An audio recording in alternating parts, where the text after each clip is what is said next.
Então, independente do tamanho da família, ela sempre vai ter uma história. Por quê? Porque sempre vai ter uma mãe, um pai, um avô, uma avó. E aí a gente chama de árvore genealógica quando a gente começa a organizar lá a pessoa mais, o parente mais velho que a gente conhece. Então, por exemplo, eu vou colocar lá na minha árvore genealógica a minha bisavó. Aí eu vou puxar, eu vou colocar o nome da minha avó, que casou com o meu avô, né? Coloco o nome dos dois, o nome da minha mãe e dos meus tios, né? E daí o nome dos meus primos, porque cada tio meu teve um filho ou uma filha, e daí depois vou. Então, cada família, né? Ela pode começar com um casal, mas ela vai depois aumentando, ok? Ou, dependendo da situação, vai diminuindo. Por que eu tô te falando isso? Porque antigamente as famílias eram muito grandes.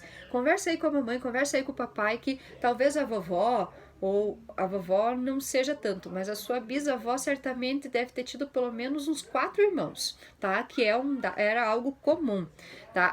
Como as mulheres elas não saíam para trabalhar fora, elas trabalhavam só em casa, então elas tinham vários filhos. Ok? As famílias gostavam de ser grandes, e na época não era tão caro, porque você não precisava ficar pagando escola, pagando babá, né? Porque como a mamãe não saía para trabalhar, ela ficava só em casa, acabava que ficava sendo mais simples de ter filhos.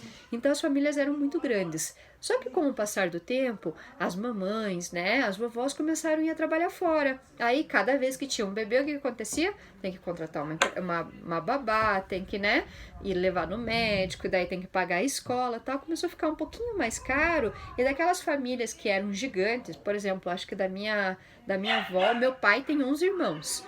Então, e daí, meu pai teve 11 irmãos, né, mas meu pai hoje, ele tem o quê? Ele teve 4 filhos.